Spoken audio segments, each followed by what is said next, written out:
नमस्कार. स्नितिकाज रेसिपी मराठीमध्ये तुम्हा सर्वांचे खूप खूप मनापासून स्वागत आहे. आज आपण पाहणार आहोत अतिशय साध्या सोप्या पद्धतीने झटपट तयार होणारे खमंग आणि चवदार असा सोयाबीन मसाला. चला तर मग रेसिपीला सुरुवात करूया. व्हिडिओ स्किप न करता शेवटपर्यंत नक्की पहा.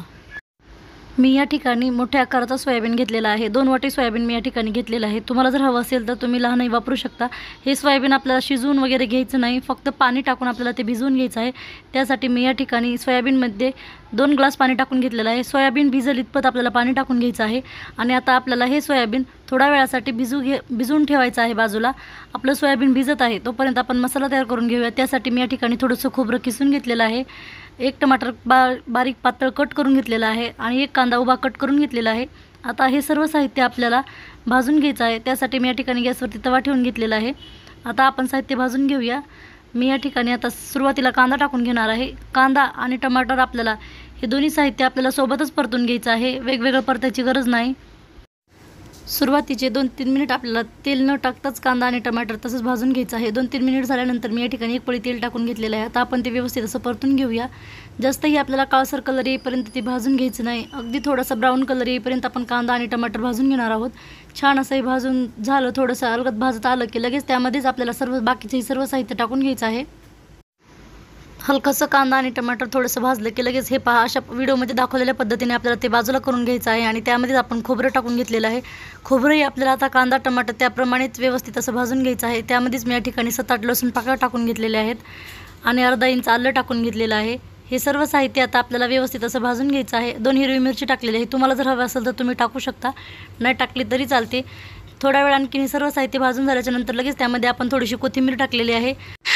त्यामध्येच आता आपण 1 चमचा धनं आणि थोडंसं फूल टाकून घेऊया. आपण दुसरे खडे मसाले वापरणार नाहीत, फक्त 1 चमचा धनं वापरायचा आहे. त्यामुळे सोयाबीन मसाला बनवताना सोयाबीन मसाल्याला चव खूप छान येते, म्हणून मी या ठिकाणी 1 चमचा धनं वापरलेला आहे.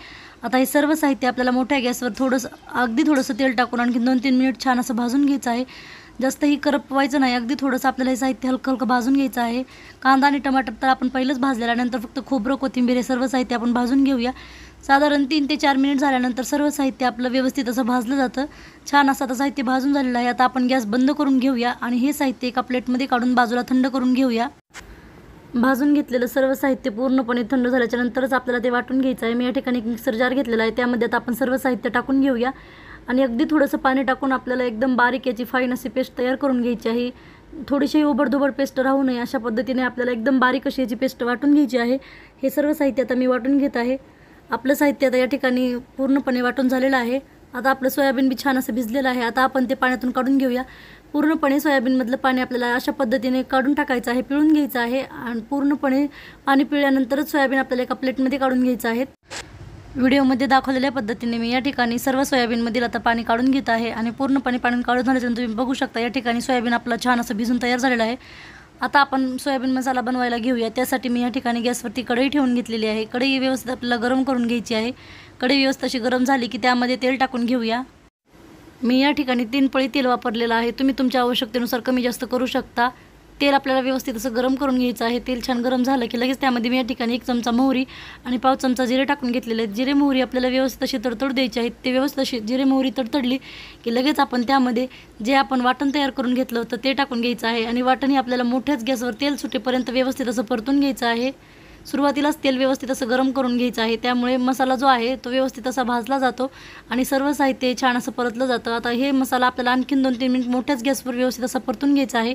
छान असा मसाला परतला की लगेच त्यामध्ये आपण आता 1 चमचा मीठ टाकून घेऊया. सुरुवातीला मीठ थोडंच टाकायचं आहे, नंतर चेक करून टाकू शकता. नंतर आता आपण त्यामध्ये या ठिकाणी 1 चमचा घरगुती काळं तिखट वापरलेलं आहे आणि 1/2 चमचा लाल तिखट वापरलेला आहे. 1/2 चमचा हळदी पावडर. हे सर्व साहित्य आता आपण व्यवस्थित असं मिक्स करून घेऊया. सुके मसाले टाकल्यानंतरही आपल्याला गॅसची फ्लेम जी आहे ती लो करायची आहे आणि लो गॅसवरच आपल्याला या तेल सुटेपर्यंत हे मसाले परतून घ्यायचे आहेत. लगेच त्यामध्ये मी या ठिकाणी 1 चमचा गरम मसाला वापरलेला आहे. तुम्हाला जर आवडत नसेल तर नाही वापरला तरी चालतो, पण गरम मसाला टाकल्यामुळे भाजीला चव खूप छान येते. साधारणतः 3 ते 4 मिनिट आपण मसाले परतून घेतल्याच्या नंतर त्यामध्ये 1 कप पाणी टाकून घेतलेलं आहे. पाणी टाकल्याच्या नंतर आणखीन तेल सुटेपर्यंत आपल्याला ते वाटण परतून घ्यायचं आहे. आणि भाजीला रंग छान येण्यासाठी मी या ठिकाणी 1 चमचा काश्मीरी लाल मिरची वापरलेली आहे. परत आणखीन आपल्याला 2-3 मिनिट हे वाटण व्यवस्थित असं परतून घ्यायचं आहे. 3 ते 4 मिनिट झाल्याच्या नंतर आपलं वाटण जे आहे ते एकदम परफेक्ट असं त्याला तेल सुटतं आणि रंगही छान येतो। तुम्ही पाहू शकता या ठिकाणी आता आपल्या ग्रेव्हीला किती छान रंग आलेला आहे। आता आपण जे सोयाबीन भिजून घेतलं होतं ते त्यामध्ये टाकून घ्यायचं आहे आणि व्यवस्थित असं मिक्स करून घ्यायचं आहे। आता गॅसची फ्लेम आपल्याला मोठी करायची आहे आणि मोठ्याच फ्लेमवर आपल्याला हे सर्व साहित्य मिक्स करून घ्यायचं आहे। तुम्ही पाहू शकता या ठिकाणी पूर्ण सोयाबीनला सर्व मसाला लागलेला आहे आणि छान असं मिक्स झालेलं आहे। आता आपण त्यामध्ये आणखीन 1 कप पाणी टाकून घेतलेलं आहे।